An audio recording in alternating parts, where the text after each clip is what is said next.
Ya, saya mau bicara soal prestasi ecek-eceknya Anies.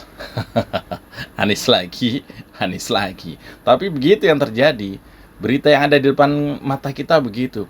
Berita yang disajikan Anies, informasi yang disajikan oleh timnya Anies, ya cuma sekedar eh, prestasi yang menurut saya sangat biasa-biasa saja. Seperti yang baru aja terjadi kemarin.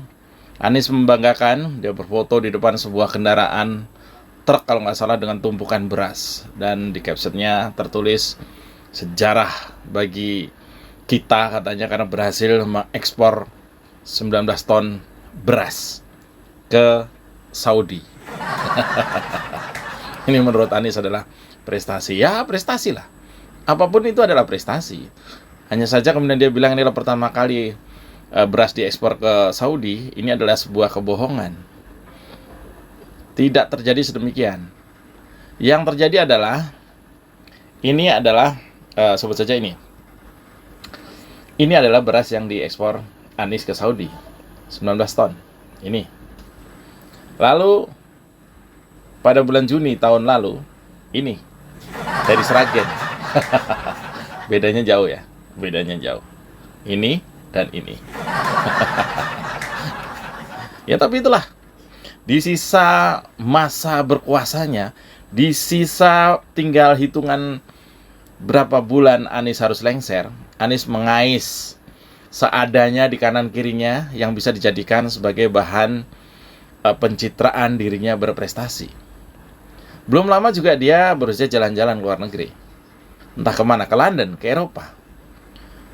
Ke Eropa, ke London, bertemu dengan mahasiswa S3 Indonesia yang ada di sana. Di sini juga banyak S3, ngapain harus ke sana? Tapi itulah Anies. Dan itu sudah hembuskan luar biasa oleh bazar-bazar balai kota. Prestasi Anies, bisa ngobrol sama orang. Sementara Jokowi ya, dia selalu berusaha melawan Jokowi, jauh. Sudahlah, hentikan usaha-usaha buzzer-buzzer balai kota ini untuk membandingkan Anies dengan Jokowi. Ya jauh lah, tidak mungkin, bahkan mendekati saja tidak. Kembali ke soal beras, apa sebenarnya yang terjadi? Apakah benar DKI ini mengekspor beras? Sawah aja nggak punya. Tapi itulah kelihan, itulah bungkus, itulah branding. Konon DKI ini memperoleh beras dari daerah penyangga, dari daerah lain maksudnya, dikumpulkan di Jakarta, dikelola oleh Food Station kalau nggak salah namanya. Nah disitulah kemudian dikelola, entah ada lebihnya entah tidak, lalu dijuallah ke Saudi. Ya ini bagian dari pekerjaan memanage sebuah prestasi. Jual beras dari sawah orang lain dianggap mengekspor. Itu sih calo. Itu calo. Kecuali dari hasil bumi, hasil alam sendiri, hasil dari sawah sendiri, kemudian sedemikian rupa sehingga bisa mengekspor, ya oke lah, itu suatu sebuah kebanggaan. Tapi apapun, menurut saya terlihat sekali ketika seorang pemimpin sudah kehabisan ide untuk digunakan sebagai bahan untuk menaikkan elektabilitas. Kita tahu mungkin harapan terakhir adalah di Formula E. Formula E pun seperti yang sudah pernah saya buatkan kontennya, ini penuh dengan akal-akalan. Orang sudah semakin tahu akal-akalan, bukan saja mulai dari pelaksanaan, tapi mulai dari ide. yang infonya ini dilandasi dengan dendam karena Pak Jokowi berhasil dari mulai merencanakan, membuat sampai terlaksananya MotoGP dengan sukses, mengharumkan nama Indonesia. Nah, Anies kamu ketinggalan, maka adalah Formula E ini. Nah, mulai dari ide dasar, mulai dari perencanaan pun ini sudah banyak akal-akalannya, apalagi sampai kemudian mundur dengan alasan pandemi, kemudian mundur lagi, sampai kemudian sekarang sudah dibuat lintasannya dengan biaya yang aneh-aneh itu, serba aneh, serba banyak kecurigaan, serba banyak tanda tanya, serba banyak akal-akalan. Sepertinya Anies yang tadinya berniat mau menjadikan ajang Formula E itu adalah bagian dari prestasinya, sekarang dia jijik sendiri mungkin. Takut sendiri dia gitu. Karena memang kemudian dia buang badan, Entah dengan perhitungan politik bagaimana Nasdem bisa masuk, menguasai Formula E, mungkin dengan bargaining tertentu, saya tidak tahu. Sampai kemudian Nasdem mampu menghadirkan bukan saja kadernya untuk menjadi ketua pelaksana, tapi juga menghadirkan Presiden Jokowi untuk meninjau ke lintasan. Ini adalah kelebihan Nasdem, bukan Anies menurut saya. Entah di belakangnya ada pembicaraan apa soal Anies, Nasdem, dan Formula E ini. Tapi setidaknya kita tahu bahwa ini adalah akal-akalan saja, sama seperti ekspor beras ini. Sudah menjelang hari H, pelaksanaannya sampai sekarang pun masih misteri soal tiket. Konon tiket Formula E itu 70% atau lebih dari separuh yang beli adalah WNA, warga negara asing. Dari sekian banyak negara yang membeli, menurut jumpa pers kemarin itu, satu negara nggak ada yang beli tuh, yaitu Singapura. Apakah ada kaitannya dengan Pak Somad kemarin? Saya tidak tahu. Tapi itu nyatanya begitu. Bahkan konon banyak bule-bule atau orang-orang asing itu membeli tiket Formula E, bukan VIP atau VVIP, tapi di grandstand.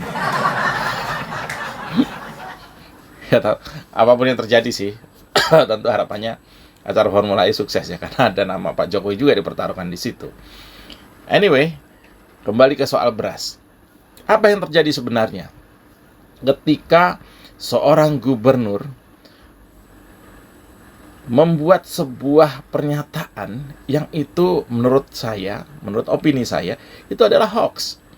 Karena memang bukan Jakarta yang pertama kali mengekspor beras ke Saudi, ada daerah lain. Ini. Nah, kemudian apa yang membuat Anies menyampaikan hal itu? Yang pertama, mungkin disangkanya kita ini bego. Disangkanya nggak ada Google.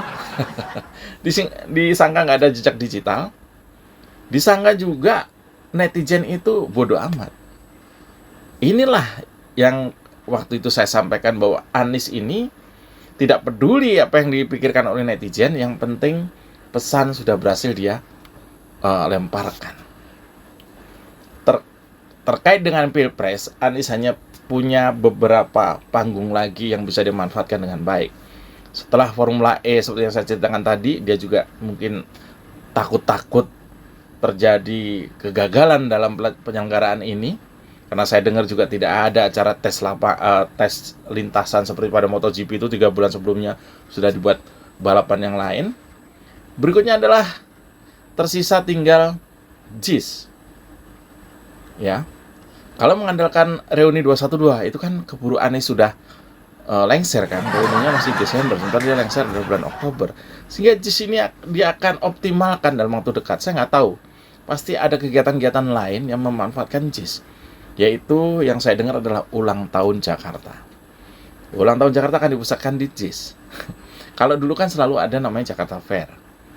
Ya, tadi barusan saya dengar info dari kawan yang ada kaitannya dengan Jakarta Fair, katanya Pemprov DKI masih menunggak pembayaran entah apa di IO-nya Jakarta Fair. Entah ini benar, saya belum klarifikasi, belum mencari data, tapi itu informasi yang saya dengar. Makanya Anies memindahkan acara ulang tahun atau HUT Jakarta itu di JIS. Ini yang saya sampaikan dulu, bahwa JIS akan diperkosa habis-habisan, quote and quote, untuk memenuhi hasrat pencitraan Anies. Kan hanya itu. Tidak mungkin. Kalau Anies berhasil membangun rumah DP 0% waktu itu, pasti dia setiap hari ke rumah DP 0% itu. Kalau Anies berhasil membangun OKOC, pasti tiap hari ini sekarang nih dia akan belanja, makan, duduk di depan OKOC. Kalau Anies berhasil dengan sumur resapannya, dia pasti tiap hari ngiterin lubang resapan itu supaya dipotret oleh media. Tapi kan tidak. Apa-apa JIS, apa-apa JIS, apa-apa JIS. JIS kok apa-apa. Ya, demikian konten sensitif hari ini. Semoga Jakarta diselamatkan oleh Tuhan Yang Maha Esa.